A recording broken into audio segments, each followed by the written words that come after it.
husband. He has things that may be a deal breaker for me, but my sister can overlook it. You know why? Because he provides. And anything she wants, he gives it to her. Anything. I'm talking about houses, cars, love, money, whatever. But when he's mad and he picks a battle, it's like trying to move through a brick wall. But that's not a deal breaker for her because he doesn't pick very many battles. And so us as women, we have to stop making everything a battle. Everything can't be a deal breaker. And so if you guys can take this from me now in your 20s, right, and apply it, then you won't be sitting where I'm sitting now in my 40s. Right. My mom taught me that. She's always been a pick your battle type of person because, you know, in the grand scheme of things, it might not be that big of a deal.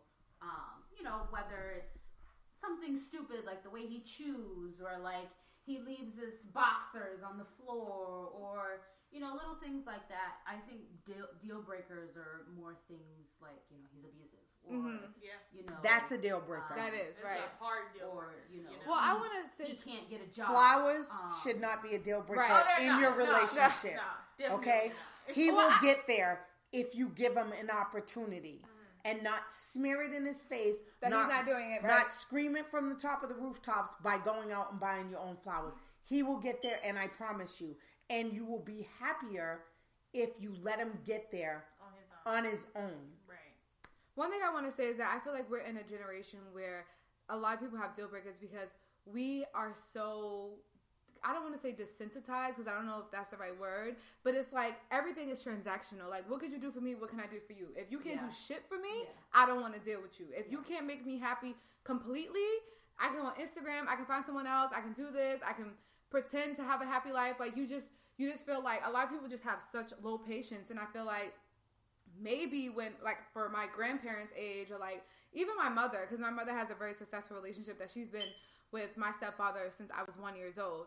I feel like people just have different values, and it's like they rather work shit out than to tell you, oh, you did that, oh, we're good. But even me, sometimes I'm like, if he does that, oh, I'm good. We just spoke about this like not too long ago about how just being like, oh, there's certain things that you won't put up with. But I feel like they're becoming so petty because people are so accessible. Like, if it don't work out with him, you're going to go out to the club, right? You're going to find a new dude. He got money. You're going to be on Instagram. Right. But it's temporary satisfaction. And that's one thing I had to learn. You're going to find a man who can love you unconditionally, and you're going to find a man who can make you feel good for a moment.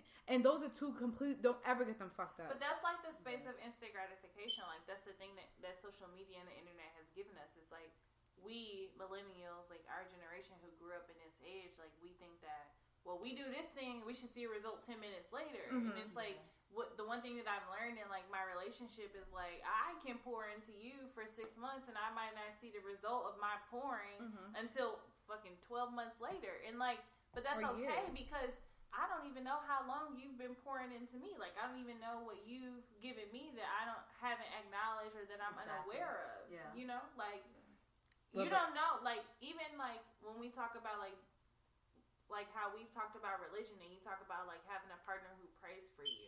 Right. This man could be praying in silence. You ain't never known he prayed for you. He prayed for you every day for 365 days. Right. He ain't got not a doggone thing in return. Nothing. That is very true. Well, the thing is that we live in a microwave world. We want everything now. Microwave world, I like that. Yes. They're going to put you down in the dictionary. We're not accustomed to letting things grow. That's why our food grows so big now. Everything's injected. Everything's fast. So what you may have in your current man, and I won't name any names because I wouldn't think that would be fair, but what we have in someone right now, and we go out and think, this is my deal breaker because he won't give me flowers or he won't ask me to marry him within a 2-year span. That's my deal breaker. I'm leaving him. I'm going to go on Instagram. I'm going to find somebody new at the club or wherever. Fine, great. You're going to do that. But is that person going to be able to measure up and do all these other things that were really so important to you? And when you get to the meat of it, you're going to see how minuscule the thing that you thought was missing from your relationship really was. And now You have this thing that you thought you wanted, but now you're missing this whole other piece over here. The love, the affection, the loyalty, the respect, that person's not cheating on you. You know what I mean? That person's picking you up. They're dropping you off. Now you don't have those things. That person knows you better than, anyone else would ever try to, or anyone does, or something and like that. And they've accepted you. Like, I feel like one of the things that, like, drew me to my relationship was the fact that I could legitimately be myself. Even, like, the things that were difficult about me, I didn't have to, like, hide them or suppress them. I didn't have to stuff them. Like, I could be difficult. I've been in an abusive relationship. That's a deal breaker. Of course, that's a deal breaker. I'm gone. I'm going to leave in the middle of the night. The flowers are, I really would like for you to do this thing for me. You ain't did it. So let him get to it. But we did touch on having small deal breakers. So yeah, I see what she's saying from that. But I do want to lighten up the conversation a little bit and talk about a little bit more positive. I mean, that's positive. It's very intuitive too and informative. But I do want to talk about being. I'm so weak. Have you ever seen a mask? Like, that's what she looked like Jim Carrey. I do want to talk about, ladies, I do want to talk about, like, our roles as women in a positive way. Like, let's not talk about the man and how he's doing. Let's just talk about us and, like, how we can be better and, like, some of the flaws that we have and, like, some things that we notice about ourselves that we're working on. Because we're all, except we're all coming to, like, we're all going through things, though. We're all changing. Like, even for you, I'm noticing, like, you're changing so much. You're having so many different point of views, and it's like... You don't ever stop changing. You don't ever, like, literally. And, like, you just... I don't know. I just want to talk about that. Let's just get into it. So, I feel like when I moved to Atlanta, like, a year and a half ago. And I feel like... It's from St. Louis. From St. Louis. Yeah. And I was in St. Louis my entire life up until that point. Like, I had all of my family, I had all of my friends. I was in, like, this bubble of, like, safety and security and nonsense, like, honestly. And I moved down here and I didn't have anyone. Like, no family, no friends. I started all the way over. And it was so challenging for me. But because I was able to do that, like, I learned so much about myself. Even, like, the things that I didn't realize that I needed to change, but that needed to change within me to even be receiving of the things that I figured out later on that I wanted in life. Like, I was so used to being in this negative environment. I was so used to making excuses for myself. I was so used to just being like the status quo. And I came down here and there was nothing more, like, that was, like, holding me back. It was all about me. So all I could do was say, like, well, you ain't get this thing because you didn't do the work. Like, you want to be closer to God, but you're not going to church. You want to be a better person, but you're not journaling. Like, you're not doing any of these things that you know you should be doing to become a better woman.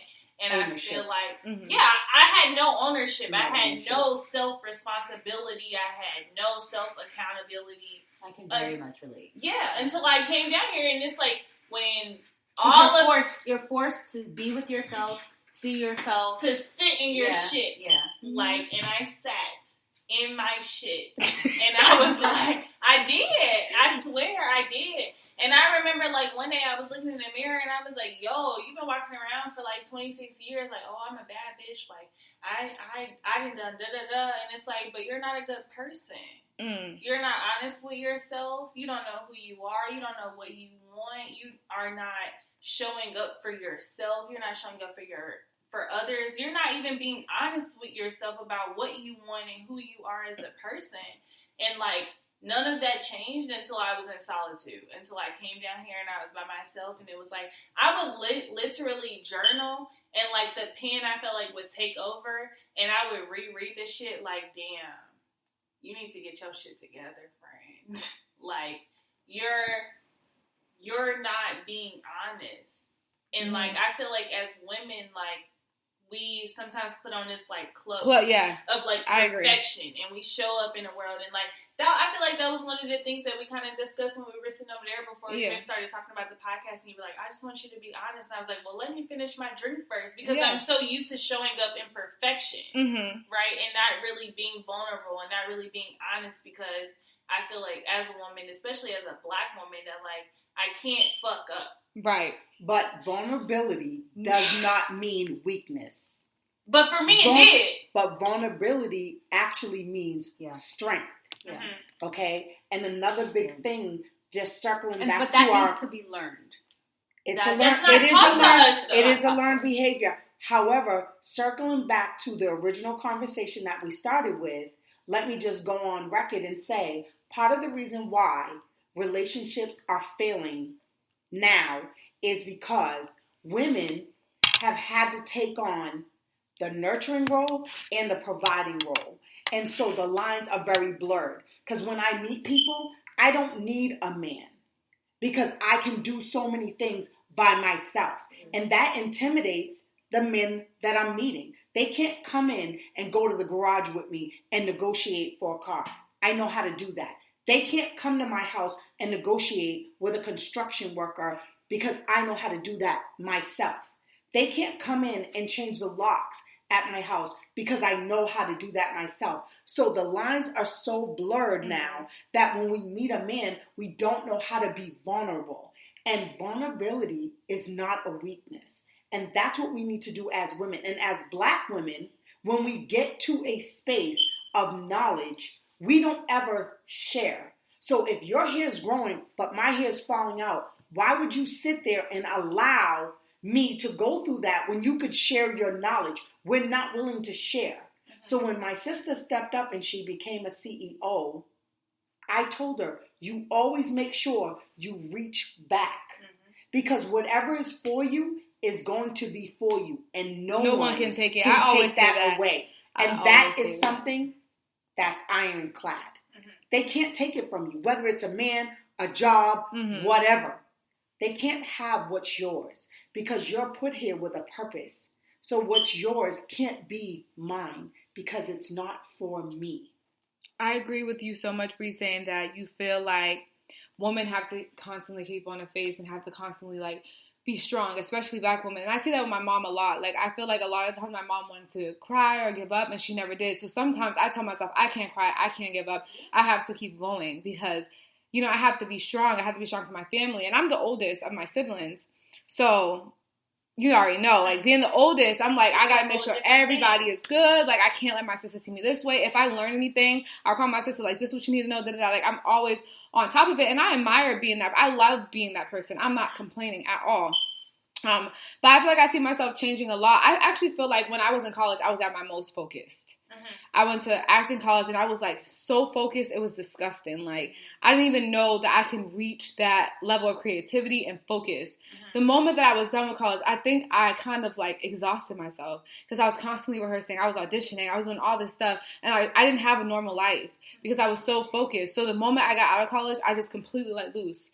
I was partying all the time, drinking all the time, like doing all this stuff. And from that, it has taken me so much to kind of get myself back into a rhythm. When I decided to leave New York and come to Atlanta, I was like, I'm making all this money and I have nothing to show for it. Because I spend so much money partying. I spend so much money going out. I was like, I need to go somewhere where I don't know nobody, where I don't know nothing, and I need to really just focus on what I want to do. I want to have a podcast. I want to be a personality. I want to do all these things, and I have it in me. I know that that's what my calling is. It's like so natural to me, and I enjoy doing it, but I'm never going to do it if I keep surrounding myself in these type of environments with people. I had to separate myself from that so that I can grow. And since I've been here, I've released my podcast. I've done so much stuff that, yes, sometimes I beat myself up. Like, it took you 9 months. Like, you know what I mean? Because I've been here for, it took you 9 months to do this. It took you 9 months to see this. But I'm growing so much. But it's also like this, like, it's like this challenge, right, when you are the oldest or when you're the first. Like, for me, it was like I was the oldest and I was the first. Like, no one in my family, when I graduated college, like, no one had graduated college. When I bought my first car, like, no one in my family had went on a lot and bought a car that they wanted. I went on a lot and got the car that I wanted, which now is like, that ain't that big of a deal. Like, but at the time, it was like no one in my family had did that. Like, my mother, the house that she lives in is the house that my grandparents bought. She's never went and bought her own house, picked out her own furniture. Like, that's shit that I did. So when I think about, like, showing up in the world, it's like, not only can I not fuck up for me, I can't fuck up for my mama. I can't fuck up for my granny.